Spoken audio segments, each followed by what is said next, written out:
Eu não posso ser derrotado, pois o Senhor está comigo.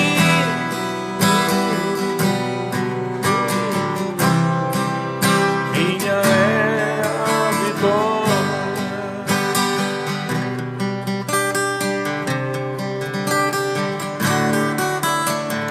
Eu não vou desistir.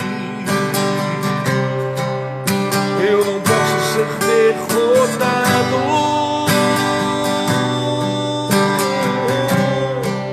pois o Senhor está comigo.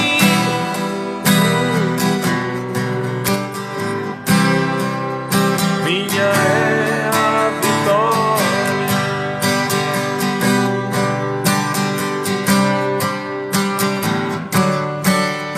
Eu sou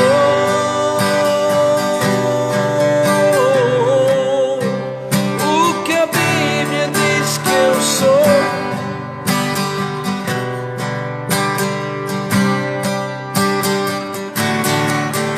Eu posso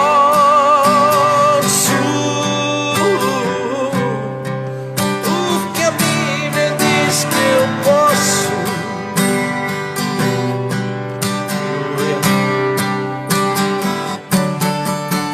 Eu tenho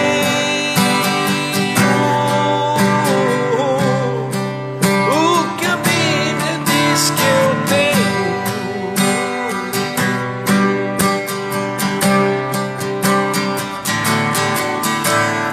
Aleluia, aleluia, aleluia, minha é a vitória. Aleluia, aleluia, aleluia, minha é a vitória.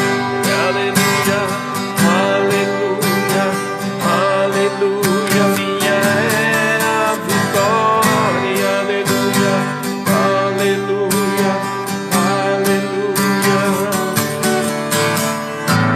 Eu não vou desistir. Eu não posso ser derrotado,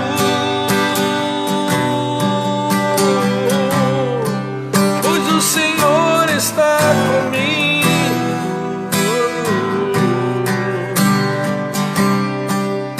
Minha é a vitória. Oh, minha é a vitória. Eu não vou desistir. Eu não posso ser derrotado,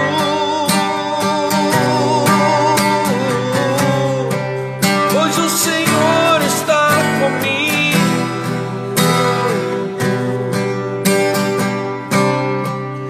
Minha é a vitória.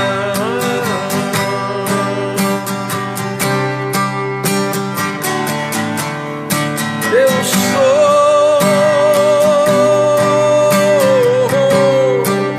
o que a Bíblia diz que eu sou.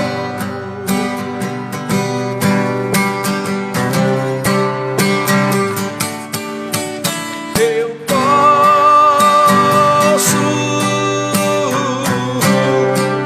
o que a Bíblia diz que eu posso.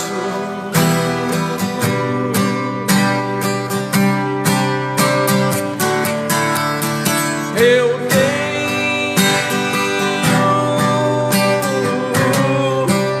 o que a Bíblia diz que eu tenho.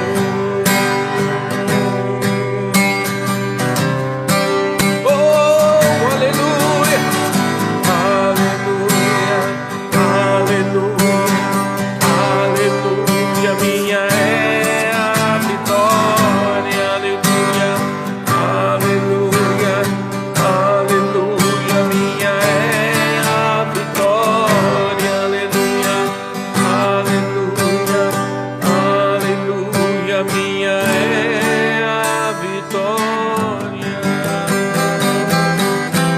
Oh, aleluia. Nossa é a vitória em nome de Jesus. Amém, queridos? Boa noite. Mais uma live, não é? Salmos da Fé. Agora nós pegamos mesmo novamente, só deixando já avisado para os irmãos que agora nós teremos os Salmos da Fé nos seguintes dias, tá? Segunda, terça e sexta. Mesma coisa que estava antes, a única diferença é que antes nós tínhamos o sábado também, tá? Então teremos as lives da Salmos da Fé nas terças, segundas, terças e sextas, tá? Quarta-feira a live é o do ministério, e na quinta nós temos a transmissão ao vivo do nosso culto aqui da igreja, né? E no domingo temos o culto normal aqui da igreja. No sábado também nós estamos tendo um culto na verdade é chamado de Vida Eficaz, é um tempo de ensino da palavra de Deus. Se você é de Maringá da região, eu quero solicitar, né, para o teu próprio bem, que você participe dos nossos cultos presenciais. É interessante, as pessoas vão para muitos lugares, né, mas algumas autoridades dão muito impedimento com relação à igreja, mas muito mais perigoso do que qualquer igreja, pelo menos essa eu posso dizer, dada a gente, que nós cumprimos todas as determinações, temos cadeiras distantes com 2 metros uma da outra, e temos álcool gel disponível, entrada e saída, tal. Evitamos aglomerações, todo mundo usa máscara, né, e tudo mais. Então na igreja é muito menos perigoso do que qualquer um desses lugares que você entra aí, no comércio e tudo mais. Então realmente não tem cabimento qualquer dificuldade com relação a um culto, ainda mais que no culto você não está participando meramente de uma questão religiosa, mas é onde o poder da fé pode se manifestar, o poder da fé em o nome do Senhor Jesus Cristo, que é o nome sobre todo nome e que cura todos os feridos, todos que estão doentes de enfermidades, não é isso? Então vamos continuar agora o nosso Salmo da Fé. Hoje nós vamos ler 2, né? Sendo que ele é bem diferente, porque ele quase todo ele é uma lamentação, né? Na verdade, ele não tem uma palavra que gere fé, mas sim uma lamentação. E a gente quer já lembrar mais uma vez aquilo que a gente tem sempre dito, né? Os salmos, eles foram feitos na velha aliança. Então tem alguns salmos que são proféticos, né? Tem alguns salmos que têm uma realidade, alguns versículos dentro dele, uma realidade revelacional a respeito de realidades que só iriam se cumprir na verdade na nova aliança, né? E alguns salmos têm grande parte do seu teor em lamentações, né? E coisas que na nova aliança não tem muito cabimento, porque a realidade da gente é diferente, né? Nós hoje somos filhos, nós temos acesso à presença do Deus Todo-Poderoso. Nosso irmão maior ou mais velho, o Senhor Jesus Cristo, ele é o irmão, o primogênito de muitos irmãos. Nós somos irmãos com eles e somos com Cristo, co-herdeiro da natureza, das realidades de Deus, e somos também herdeiros das mesmas bênçãos que foram dadas a Abraão. Então é uma realidade totalmente diferente, não é a mesma coisa, né? E é por isso que é preciso entender, aquele povo não tinha o Espírito Santo habitando de uma forma permanente, por isso que havia algumas exclamações como essa. Os salmos de hoje são os salmos 74 e 75, né? E a gente começa com 74, que o próprio subtítulo da minha Bíblia aqui já diz: lamento por causa da profanação. Então esse Salmo 74 é todo um lamento, né?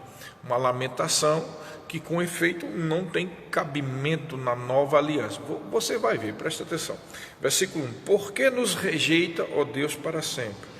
Por que se acende a tua ira contra as ovelhas do teu pasto? Então, primeira coisa que você já vê aqui, se você nasceu de novo, se você faz parte da igreja, você é ovelha do pastoreio dele, definitivamente, não sei que você tenha se desviado, você sai debaixo da proteção de Deus, né? Fica no mundo, né? Então você está com ele, você é ovelha, e também Deus não vai rejeitar você, Deus não rejeita um filho dele, amém? Mas pastor, não está na Bíblia? Sim, mas você tem que entender a velha aliança. Era olho por olho, dente por dente, eles não era habitação permanente do Espírito de Deus, então havia uma certa rejeição, porque Deus rejeita o pecado, e todos os israelitas eram pecadores, mesmo aqueles que eram justos, né? No sentido de agir de uma vida correta diante de Deus. Por que eles eram pecadores? Porque eles não tinham nascido de novo. Essa é a diferença de Samuel, de Davi e de você. Jesus deixou claro isso. Ele disse lá em Mateus e em Lucas que, né, principalmente em Mateus, ele disse que dentre os nascidos de mulher, nenhum era como João Batista, ou seja, o maior profeta de todos, porque a lei e os profetas estavam valendo até João, né? Então, veja, ele está falando claramente que a lei e os profetas, a velha aliança, está valendo até ali, né? Ou estava vigorando até ali, né? E aí ele diz, todavia, logo depois ele diz, todavia, o menor no reino de Deus é maior do que ele. Por que ele disse isso? Porque no reino de Deus é uma realidade diferente, irmãos. Quem nasceu de novo é maior do que o profeta da velha aliança. Em que sentido? Porque foi justificado. Não é porque você tem um caráter melhor ou você praticou obras melhores do que Elias, por exemplo, que não tem nem como se comparar. Não estamos falando sobre obras, estamos falando sobre uma realidade espiritual, entendeu? Sobre estar totalmente propício. Na velha aliança havia o altar, a arca da aliança e o propiciatório, onde uma vez por ano o sacerdote tinha que ir lá e aspergir com isopo o sangue para propiciação, ou seja, para se tornar as pessoas propícias para Deus, aceitáveis diante de Deus. Mas isso de uma vez por todas foi feito pelo Senhor Jesus Cristo e você agora é totalmente aceitável. Então não tem sentido logo para você isso. Deus não vai lhe rejeitar, Ele não rejeita você. Pastor, por que algumas pessoas têm mais sorte do que outras? Eu estou falando dentro do reino de Deus. E não tem nada a ver com sorte, irmão. Tem a ver com fé, tem a ver com trabalho, né? Tem pessoas que trabalham mais do que outras, e quem trabalha mais ganha mais dinheiro do que aqueles que não querem trabalhar, por exemplo. Às vezes esse problema no reino de Deus, há pessoas que pensam que viver pela fé é não querer trabalhar, mas não é isso que Deus fala, amém? Existe uma diferença entre aquele que está exercendo um ministério, nos 5 dons ministeriais em tempo integral, e a Bíblia deixa claro que esse deve viver do ministério, e outras pessoas que não querem mais trabalhar, não quer fazer mais nada, né? E aí isso aí vai dar prejuízo. Aí as pessoas ficam perguntando, por que Beltrano, que vem só no domingo, trabalha direto, ele ganha mais do que você, né? Que no caso, estou falando aqui numa situação hipotética, né? Claro. Então, existem coisas como essa. Então, não estamos falando sobre isso. A injustiça ou justiça, Deus é sempre justo, irmão. O que o homem semear, ele vai colher. Então, Deus não vai rejeitar você, Ele não tem ira contra você, porque a ira de Deus é contra os ímpios e pecadores, mas não contra você. Olha o 2, o que ele diz? Lembra da tua congregação que adquiriste pela antiguidade, que remiste para ser a tribo da tua herança. Lembra-te do monte Sião, no qual tens habitado. Deus não vai esquecer de você, irmão. Dirige os teus passos para as perpétuas ruínas, tudo quanto de mal tem feito o inimigo no santuário. Os teus adversários bramam no lugar das assembleias e alteiam os seus próprios símbolos. Parecem como os que brandem machado no espesso da floresta. E agora todos esses trabalhos de entalhe quebram também com machados e martelos. Deitam fogo ao teu santuário, profanam, arrasando até o chão a morada do teu nome. Disseram no seu coração, acabemos com eles de uma vez. Queimaram todos os lugares santos de Deus na terra. Já não vemos os nossos símbolos, já não há profeta nem entre nós quem saiba até quando. Até quando, ó Deus, o adversário nos afrontará? Acaso blasfemará o inimigo incessantemente o teu nome? Porque retraís a mão, sim, a tua destra, e a conservas no teu seio. 12. Ora, Deus, meu rei, é desde a antiguidade. Ele é quem opera feitos salvadores no meio da terra. Com efeito, é Ele mesmo. 13. Tu, com o teu poder, dividiste o mar, esmagaste todos sobre as águas a cabeça dos monstros marinhos. Tu despedaçaste as cabeças do crocodilo e o deste por alimento às alimárias do deserto. Tu abriste fontes e ribeiros, secaste rios caudalosos. Teu é o dia, tu também a noite, a luz e o sol, tu os formaste. Fixaste os confins da terra, verão e inverno tu o fizeste. Então ele está aqui fazendo uma exposição verdadeira e clara de que Deus é o Senhor de tudo, né? Ele é quem manda, né? Apesar de que, preste atenção, Deus fez tudo isso, Deus criou tudo isso. Ele é o Senhor do dia, Ele é o Senhor da noite, Ele é o Senhor do universo. Só que este mundo chamado planeta Terra, a este mundo foi dado autoridade, né, provisoriamente, claro, mas foi dada autoridade ao príncipe desse mundo, que é Satanás. Quem deu essa autoridade? Adão e Eva, quando cometeram alta traição contra o Senhor. É por isso que as pessoas morrem, passam fome, necessidade, doenças e enfermidades vêm sobre a terra, porque a terra está debaixo de maldição, tempestades, furacões, terremotos, tudo isso aí. Muita gente pensa que é Deus agindo e fazendo tremendo, mas, meus irmãos, isso não é Deus, irmão. Mas Deus não está permitindo, Ele está permitindo por causa dos princípios espirituais. Há o princípio espiritual que foi quebrado por Adão e Eva, e por causa disso veio maldição sobre a terra. Lá em Romanos capítulo 8, diz que a própria criação geme pela expectativa da manifestação da glória dos filhos de Deus. O que é que ele está falando? A criação toda está debaixo de maldição, e ela está esperando a manifestação da glória dos filhos de Deus. O que é a manifestação da glória dos filhos de Deus? É a ressurreição do corpo, é a renovação deste corpo através, quando no arrebatamento, né, o corpo glorificado, a glorificação, e tudo que os filhos de Deus, juntamente com Jesus e o povo de Israel salvo, vai exercer sobre essa terra durante o milênio, tá? Por isso que Isaías faz profecias, fala profecias a respeito de que o leão vai ficar com o cordeirinho, né? Criança vai botar a mão numa cova de cobra e vai pegar ela, e cobra não vai morder, então não vai haver mais veneno, não vai haver mais peçonha, animais bravos não vão ficar mais bravos, porque tudo isso é resultado, essas coisas que tem no mundo, bem como toda tempestade, terremoto e tudo que não presta, é resultado da maldição que é sobre o mundo. As guerras são, na verdade, a operação de espíritos de morte. Essas doenças, a doença de Covid, com certeza, pode ter absoluta a certeza que é a operação de espírito de morte, né? E é estranho também quando algumas pessoas fazem questão de exaltar a morte, né? Fica aí o recado para você entender, né? Quem é que está por trás de tudo isso? O Filho de Deus, ele tem consciência, o pé no chão do que tem que fazer, o de que deve fazer, que deve obedecer às autoridades e deve ter cuidado e fazer os procedimentos profiláxicos, ou seja, andar limpando as mãos, com cuidado, tudo bem, mas você não pode esquecer que não é isso que vai determinar a sua vida ou a sua morte. Amém? O que vai determinar a sua vida aqui na terra é a sua fé nas promessas do Senhor. Por isso que nenhum mal vai suceder na sua casa, na sua família, se você crê. Amém, queridos? Então ele está falando aqui de coisas que realmente Deus criou e tal, mas quando chega no 18 ele diz: lembra-te disto, o inimigo tem ultrajado ao Senhor e o povo insensato tem blasfemado o teu nome. Então, na verdade, é uma lamentação, porque muita coisa ruim estava acontecendo com Israel. De certa forma, é realmente louvável a atitude de que buscar o Senhor, né? Mas a única coisa que realmente não se pode conceber, mesmo sendo na velha aliança, é pensar que Deus esqueceu do povo. Deus nunca vai esquecer. A Bíblia diz claramente que Israel era a menina dos olhos de Deus, né?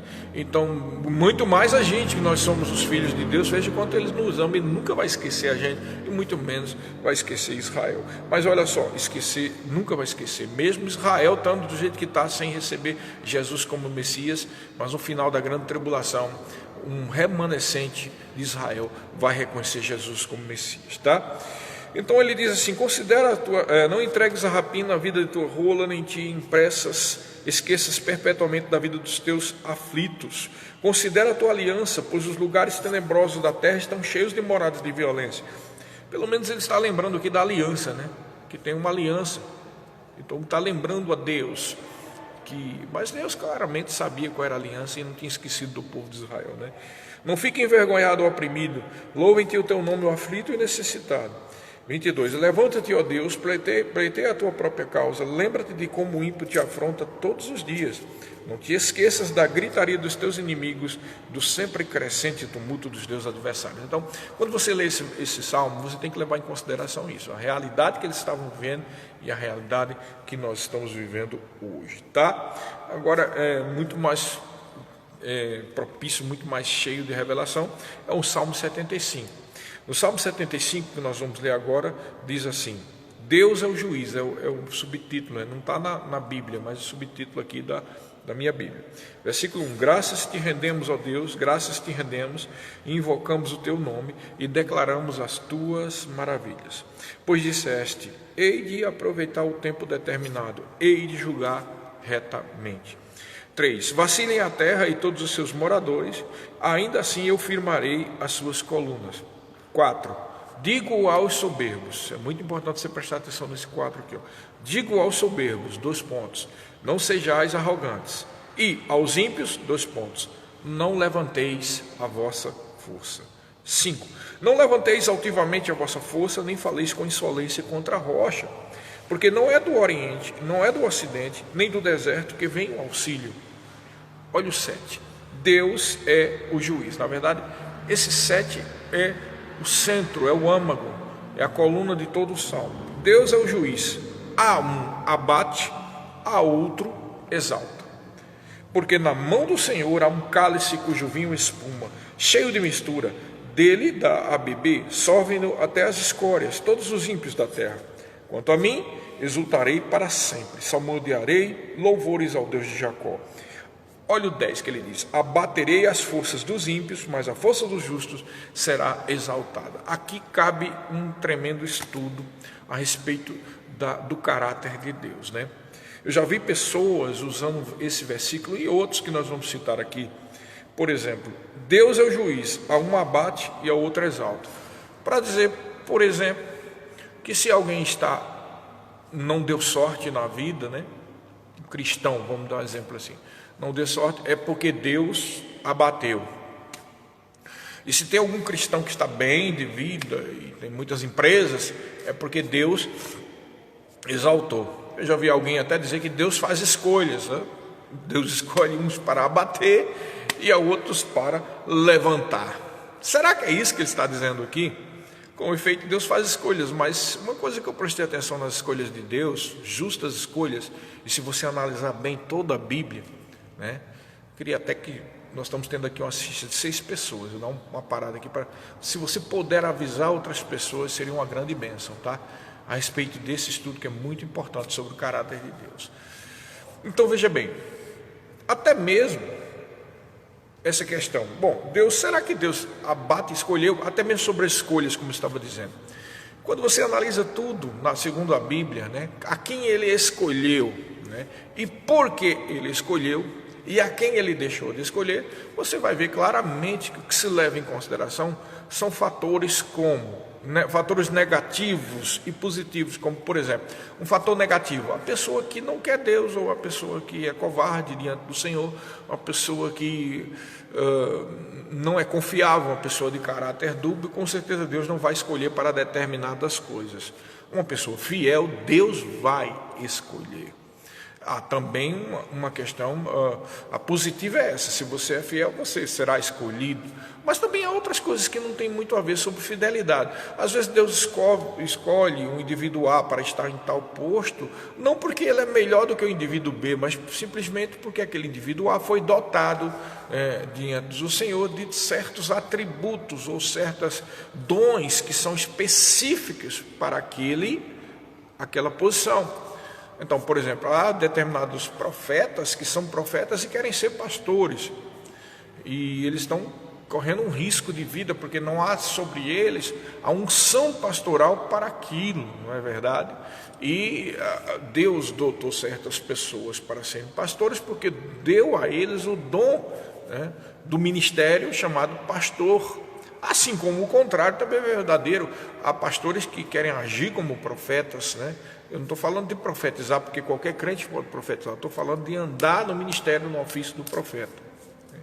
E fazem isso sem perceber que não tem o dom para aquilo. Então não é uma questão de que Deus está favorecendo. Eu queria tanto ser profeta, por que Deus deu o dom ministerial de profeta para fulano e não deu para mim? Não tem nada a ver com merecimento, irmão. Tem a ver com as escolhas de Deus, porque Deus leva em consideração a história da pessoa, o nível de atuação, a esfera de atuação que Deus tem projetado para aquela pessoa, não é verdade? As pessoas que aquela pessoa pode se relacionar, né? O ciclo de amizades que aquela pessoa tem, o testemunho que aconteceu com a pessoa. A gente vê isso claramente, por exemplo, em Paulo, né? Paulo era um homem que era contrário ao Senhor. Então ele tinha toda uma história, e teve um grande testemunho na vida, e Deus o escolheu. A Bíblia chega ao ponto de o Senhor diz assim: para mim ele é um vaso escolhido, né? Só que a escolha de Paulo foi gloriosa e poderosa, mas também ele teve que enfrentar muitas coisas que outros não tiveram de enfrentar, não é verdade? Agora, voltando ao ponto, será que Deus está escolhendo assim, abate um, exalta outro? Mas pastor, não está aqui. Claro, tá, mas espera um pouco, preste atenção no que está escrito aqui. Versículo 8 ele diz que há um cálice, versículo 9, quanto a mim exultarei. Mas olha o que ele diz no 10, tá? Aliás, vamos lá no 4 que a gente tinha falado.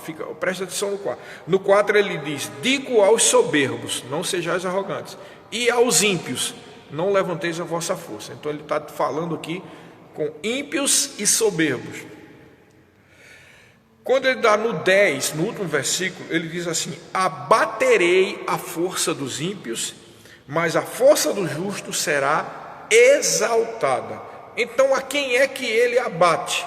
Sempre o ímpio, o soberbo e o arrogante. A quem é que ele exalta? O que é fiel a Deus, o que é justo, será sempre exaltado. Agora me diga uma coisa: se você é filho de Deus, está buscando ao Senhor, você é um ímpio, pecador? Não, você é um filho de Deus, você é chamado justiça de Deus. Então nunca Deus vai abater alguém da igreja, a não ser que essa pessoa tenha o nome de crente, mas se desviou, está no mundo. Amém? Deus resiste e abate o soberbo e o ímpio, mas ele exalta quem? O justo. Agora vamos ver outra coisa. Também alguns que falam isso gostam de citar alguns textos como Deuteronômio 32, que é o cântico de Moisés. Em Deuteronômio 32, Moisés começa a falar justamente isso, sobre a impiedade de algumas pessoas. Eu vou lá agora, Deuteronômio 32, vamos lá. Deuteronômio 32 é o chamado Cântico de Moisés. E ali, Moisés começa a falar sobre justiça e injustiça, sobre coisas erradas, né? Em versículo 4, por exemplo: eis a rocha, suas obras são perfeitas, porque todos os seus caminhos são juízo. Deus é fidelidade, e não há nele injustiça, ele é justo e reto, tá? Aí ele começa a dizer: procederam corruptamente contra ele, tal. É assim, versículo 6, é assim que recompensas ao Senhor, povo louco e ignorante? Não é ele teu pai que te adquiriu, te fez, te estabeleceu? Então ele começa a falar, né? E ele diz que Deus distribuiu as heranças entre as nações. E no 10 ele diz: achou uma terra deserta e num ermo solitário povoado de uivos e tal. Assim o Senhor os guiou, ele os fez cavalgar, mas engordando o seu amado, deu coices, engordou-se, engrossou-se, ficou nédio, abandonou a Deus que o fez e desprezou a rocha da salvação. Ele está começando a falar aqui da infidelidade do povo de Israel. Aí do 18: olvidaste a roda. Olvidar é o quê? É esquecer. Esqueceu-se a rocha que te gerou. Então está falando claramente no sentido de, se fosse falar hoje, de pessoas que se desviaram, que se esqueceram de Deus e se apartaram do Deus Todo-Poderoso, né? E aí ele vai começa a falar sobre essa questão. Versículo 36: porque o Senhor fará justiça ao seu povo e que se compadecerá dos seus servos. E veja atenção, olha só, versículo 39, que é um versículo muito usado pelas pessoas que pensam daquela forma que eu falei: vede agora que eu sou, eu somente, e mais nenhum Deus além de mim. Eu mato e eu faço viver, eu firo e eu saro, e não há quem possa livrar alguém da minha mão. Então, alguns pegam aqui e dizem assim: está vendo? Aí um crente morre, aí diz: a Bíblia diz lá no Salmo 95, ele escolhe, ele exalta uns e a outros eles abate. E aqui diz também no versículo 39 do Deuteronômio 32, é ele quem mata, ele quem fere, e ele dá vida, tá? Eu não vou entrar aqui nos aspectos do original hebraico, mas com certeza que é a vontade permissiva de Deus. Nós vemos, por exemplo, naquelas pragas do Egito, né, a última, onde o anjo destruidor veio, e o anjo destruidor não entrou na casa dos israelitas porque estava nas vergas da porta o sangue do cordeiro, uma tipologia clara do sangue de Jesus. Amém? As vergas, então você vê, tem uma trave e tem as duas laterais, claramente uma simbologia de espírito e alma, algo que está ligado à terra, algo que está ligado aos céus. Amém? Então o sangue de Jesus, ele te justificou, ele te purificou, ele te fez justiça, e o anjo destruidor não tem autoridade de tocar a tua vida. O anjo destruidor não pode ferir você. Então, o que eu estou dizendo? Quando a Bíblia diz que Deus diz eu firo e eu trago a cura, é a permissividade, a permissão de Deus diante de situações de juízo. O juízo de Deus é uma vontade permissiva do Senhor para que o anjo destruidor fira aqueles que estão na impiedade. Amém? Então, tanto é verdade sobre isso, que é uma permissão dada para que um anjo destruidor, não é Deus que está lá e traz a mão e mata. Quando ele diz eu firo, é a permissão dele. Veja só, veja como é diferente na Nova Aliança. Lá em 1 Coríntios, eu não me recordo qual é o capítulo, tinha um homem lá que estava possuindo a sua madrasta, a esposa do seu pai. E a coisa era tão horrível que Paulo disse o seguinte: eu já decidi que eu vou entregar essa pessoa para Satanás, resumindo, para a destruição do corpo, para que ele não seja condenado com os ímpios. Semelhante o que acontece lá no texto de 1 Coríntios 11, 23, quando Paulo começa a falar sobre a ceia do Senhor e diz da disciplina de Deus.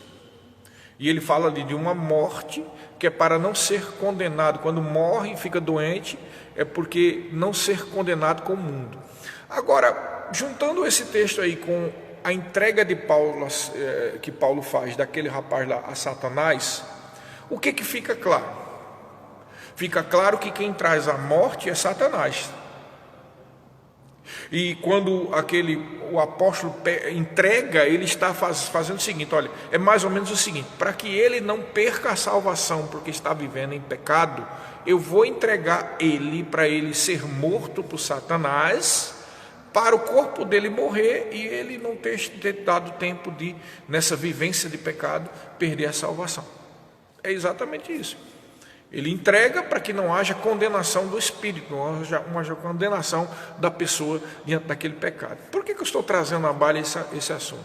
Porque mesmo na nova aliança é preciso, nesse caso, o apóstolo entregar a Satanás para que o juízo venha sobre a pessoa. Então, quando nós vemos a velha aliança, que era um povo que estava debaixo de uma outra aliança, quando há isso que Deus diz, eu firo e eu saro, claramente eu estou falando sobre a permissão de Deus. Deus opera a cura e ele permite que o anjo destruidor, como aconteceu lá na praga do Egito, venha e traga a morte. Mas a mesma coisa que foi aventado no Salmo 75 está aqui. Alguém pode dizer, tá bom, Deus permitiu, mas então, e aí? É ele que escolhe matar. É muito sério, porque quando alguém morre por alguma doença, ou talvez até por esse Covid, alguém diz, olha aí, foi Deus que matou, é ele quem exalta, é ele quem levanta, e é ele quem mata, e é ele quem cura.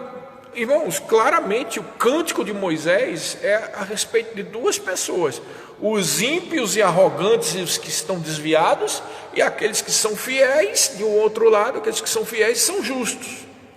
A esses ímpios, arrogantes e soberbos, Deus abate e mata, permite que morram. Amém? Aos justos ele exalta e ele sara.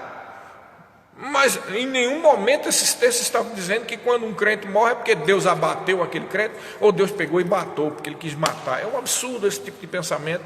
Desconsidera, até mesmo se a gente fosse estudar o Velho Testamento, diante disso já estava errado isso aí, porque a permissão da morte que Deus permite é por conta de juízo, irmãos. E que eu saiba, pelo menos eu espero, que você esteja buscando ao Senhor como filho de Deus, E como os filhos de Deus, justificados, justiça de Deus, e você ama a Deus, você não está vivendo com o mundo no pecado. Logo, Deus não vai abater você, nem tampouco ferir você, porque na sua, vamos, como alguns dizem, né? Porque na sua soberania Ele escolheu lhe matar. Ele é soberano, irmão, mas tem uma coisa que Ele não pode fazer. Como assim Ele não pode? Se Ele estabeleceu princípios espirituais que estão claramente descritos na sua palavra, e a própria palavra diz que passará céus e terra, mas a palavra do Senhor permanece para sempre. E o Salmo 119 diz também que nos céus estão estabelecidas a palavra do Senhor.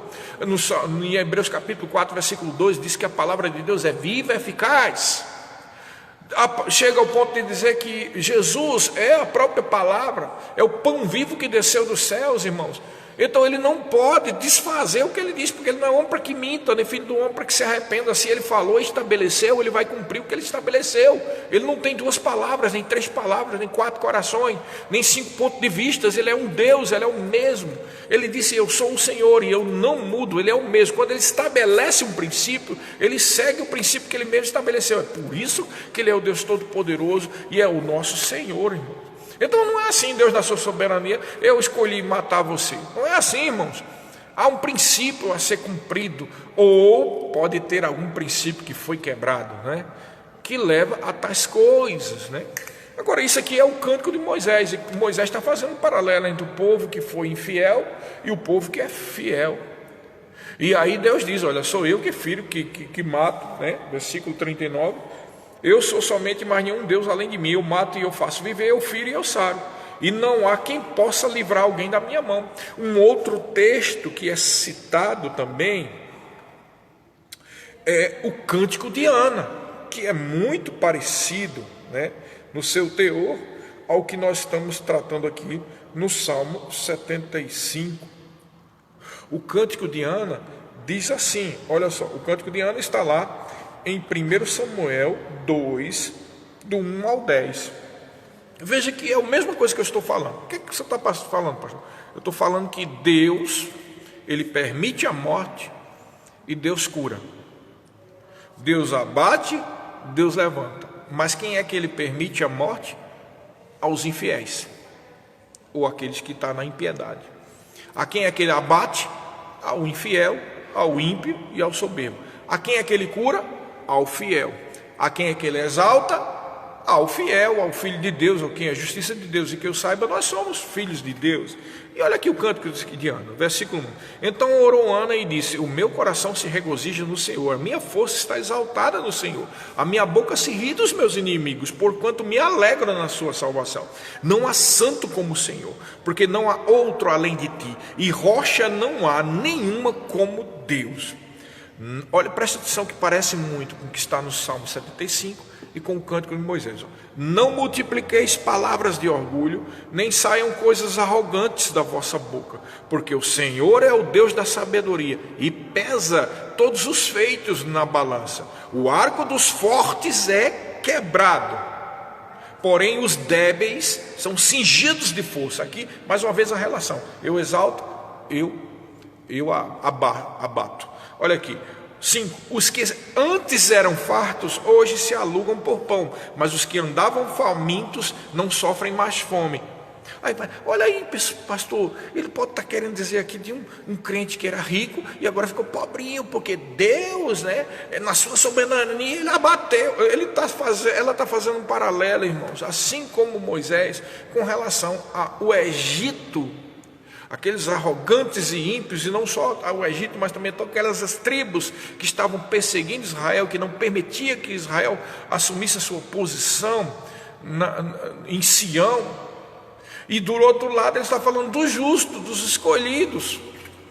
Amém? Então vamos lá. Versículo 6. O Senhor é quem, olha lá, o 6. O Senhor é que tira a vida e dá, faz descer a sepultura e faz subir. O Senhor empobrece e enriquece, abaixa e também exalta. Veja que está tudo aqui que nós falamos, né? Abaixa e também exalta. Levanta o pobre do pó e desce o monturo, e desde o monturo exalta o necessitado, para o fazer assentar entre os príncipes, para o fazer herdar o trono de glória, porque do Senhor são as colunas da terra, e assentou sobre elas o mundo. Ele guarda os pés dos seus santos, irmãos. Ele guarda os pés dos santos. Ele não vai empobrecer e abater e matar ou permitir a morte de um santo, irmãos. Porém, ele diz aqui, versículo 9, ele guarda os pés dos seus santos. Porém, os perversos emudecem nas trevas da morte. Está claramente falando que são os perversos, os ímpios, os orgulhosos e os infiéis que são abatidos, empobrecidos e vão à morte, irmãos. É uma permissão por causa da vida ímpia. O diabo e seus anjos malignos, anjos de morte, vêm e mata a pessoa, ou empobrece, ou deixa na miséria. São espíritos malignos que traz alguém à miséria, a pedir esmola, a viver uma vida miserável, a viver uma vida de prisão, a viver uma vida de enfermidade. São demônios que trazem isso, irmão, porque aqui está claramente dizendo que Deus é assim, é quem permite a morte, é quem cura, Deus é quem empobrece, mas todas essas coisas negativas são aqueles que estão vivendo debaixo de maldição, são daqueles que não são dos filhos de Deus, irmãos. Aí ele termina dizendo aqui, olha só, 10. Ele guarda os pés de seus santos, porém os perversos emudecem nas trevas da morte, porque o homem não prevalece pela força. 10. Os que contendem com o Senhor serão quebrantados. Dos céus troveja contra eles. O Senhor julga as extremidades da terra, dá força ao seu rei e exalta o poder do seu ungido. Quem é que é despedaçado? Contra quem vem o juízo? Contra quem vem o abatimento? Contra quem vem a permissão para que o anjo destruidor destrua? Contra quem vem a miséria? Contra quem, irmãos?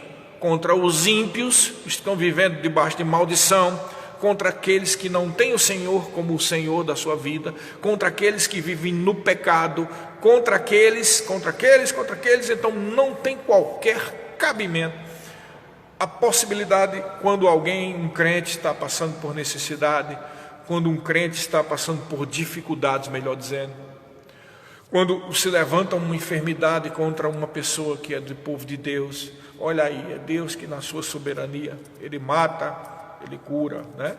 Ele fere Ele escolhe fulano para ser rico dentro da igreja, Ele escolhe o outro para ser um miserável. É assim, irmão?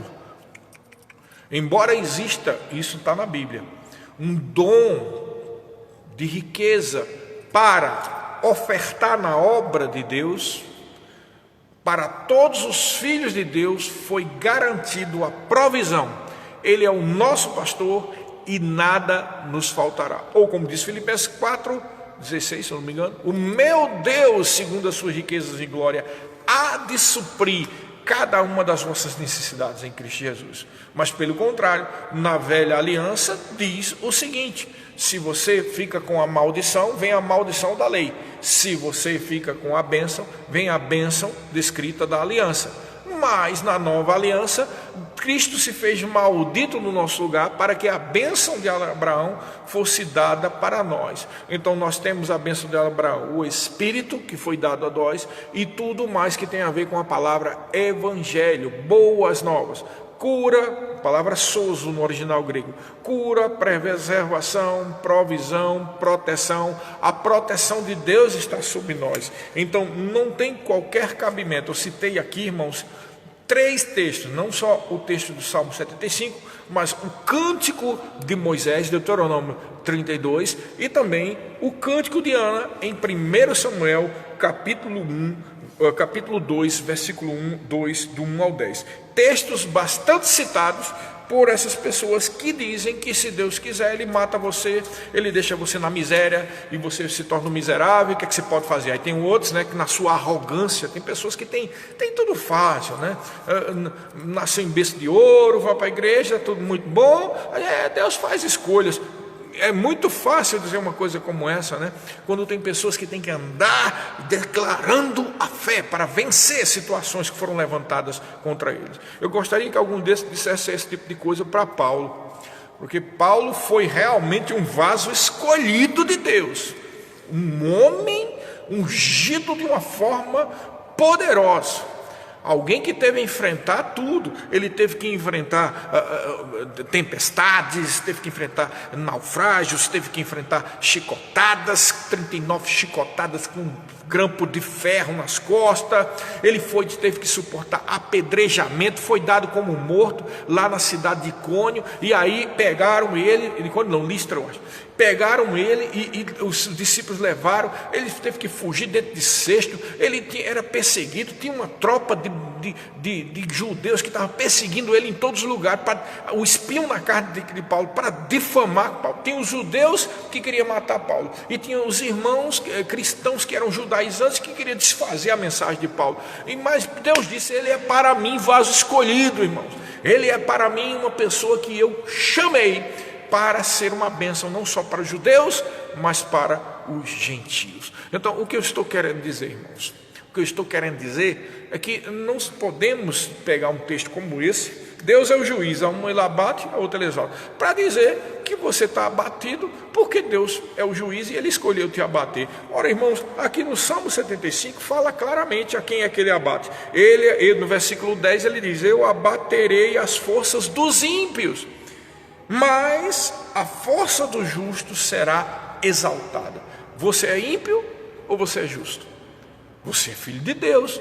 2 Coríntios 5:21 diz que aquele que não conheceu o pecado, ele o fez pecado por nós, para que nele nós fôssemos feitos justiça de Deus. Você é justo de Deus, você é santo. Paulo, quando escrevia as cartas para a igreja, dizia aos santos que estão na cidade de Éfeso, aos santos, você é santo porque Deus deu o seu próprio Filho, que derramou o seu próprio sangue para te justificar de todo e qualquer pecado. Essa é a mensagem central do Evangelho, irmãos. A mensagem central é: Jesus se fez maldito no seu lugar, Jesus se fez morte no seu lugar, Jesus se fez pecado no seu lugar, Jesus se fez enfermo no seu lugar, e como diz 2 Coríntios capítulo 8, ele se fez pobre para que reinássemos em vida, irmãos. Então ele pagou todos o que era necessário para ser pago. Ele nos resgatou. Resgatar, redimido significa ter sido liberado mediante um pagamento, irmão. A redenção é essa, foi pago o preço, porque havia um princípio espiritual, né? Para esses que dizem que Deus é soberano e ele faz o que ele quer na hora que ele quer, ele segue os princípios que ele determinou. Estava determinado: sem derramamento de sangue não há remissão de pecado. Ele chegou ao ponto de dar o seu próprio filho, que esvaziou-se da sua deidade e se tornou um homem igual a nós, como diz Filipenses. O mesmo pensamento é o que nós devemos ter, como diz Filipenses capítulo 4, Ele se esvaziou de si mesmo, pagou o preço, se tornou maldito, se tornou pecado, se tornou morte, se tornou pobre, se tornou enfermo, no meu e no seu lugar, para que nós vivemos em quê? Em novidade de vida, longe de toda e qualquer maldição, longe de toda e qualquer injustiça, longe de todo e qualquer processo de morte. Não, irmãos, isso é certo, líquido e certo. A enfermidade não tem autoridade de tocar a sua vida. Enfermidade nenhuma, seja o que for, nem câncer, nem Covid-19, seja o que for. Isso aí é operação de espírito de morte, irmãos. É claro que a enfermidade existe, está lá diagnosticada, a ciência prova. A questão não é essa. A questão é que esse mundo está debaixo de maldição. E se você, entenda só, tudo que não presta só prega, como disse, eu vou parodiar um que já se disse muitas vezes, alguém já disse, e é verdade. Tudo que não presta, o que é que não presta? Miséria, enfermidade, doença. Tudo que não presta só pega, vamos dizer que não só pega, mas só permanece em crente. Como assim? Naquele que crê. Se você crê que a malignidade vai chegar na tua casa, vai acontecer. Se você crê que o mundo todo está nessa mortandade, vai pegar em você. Você está entendendo? Então o diabo sabe disso, ele sabe, por isso que ele faz o merchandising dele, entendeu? O merchandising do diabo é propaganda de que morre todo mundo, cuidado que vai morrer todo mundo. Isso é o merchandising da morte, irmãos. Essa é a prova clara de quem está por trás disso tudo. Mas o merchandising de Deus é a vida, é a fé na palavra, que produz na sua vida a manifestação dos milagres e dos feitos da própria vida de Deus. O Zoe no original, a própria vida de Deus. Você é abençoado, você é provisionado, você é protegido. Não é o que diz o Salmo 91, irmãos? É na velha aliança, pastor. Sim, a respeito de realidades que se cumprem na nova aliança. Você é um justo, justificado pelo sangue de Jesus. Então, claramente aqui, finalizando, versículo 7 diz: Deus é o juiz, a um ele abate e a outro ele exalta. Mas no versículo 10 diz a resposta: eu abaterei as forças dos ímpios, mas a força do justo será exaltada. Todo aquele que busca ao Senhor e que confia nele de todo o coração será guardado, será protegido. Mas veja, você tem que seguir os princípios bíblicos. Não estou dizendo que Deus não vai abençoar você. Eu estou falando sobre a fé. Ela opera em cima da palavra, irmãos. E a palavra são junções de vários preceitos e princípios bíblicos que precisam ser praticados. Quando praticamos a palavra, irmãos, é impossível que não haja manifestação de milagres, provisão, proteção, livramentos, cura, porque Ele é quem cura. Ele é quem sara. Ele é o Jeová Rafá, Esse nome Jeová Rafá está inserido dentro do nome de Jesus. Ele é o Senhor que nos sara. Ele é o Senhor que nos cura. Ele é o Senhor que nos trouxe a paz. Ele é o Senhor que nos traz a provisão. Ele é o Senhor que nos guarda. Ele já deu ordem aos seus anjos para nos guardarem, e não só nos guardarem. Em Hebreus diz que eles foram determinados para auxiliar aqueles que vão herdar a salvação. Na tampa do propiciatório, da arca da aliança, que era chamado de propiciatório, onde era aspergido com isopo o sangue, ali havia 2 querubins, com as asas não voltadas para fora, irmãos, voltadas para dentro. Por quê? Simbolizando e tipificando claramente que Deus deu ordem aos querubins para proteger o seu povo. Ele te fez propício, te fez aceitável. Quem? Jesus. Com o seu sangue ele te fez aceitável diante do Senhor. E por isso mesmo, por ser justiça de Deus, por ser justificado, você é protegido e guardado pelo Senhor. Creia nisso. Isso é o que está escrito na palavra. Amém, queridos? Sejam abençoados. Pratique essa palavra em nome de Jesus.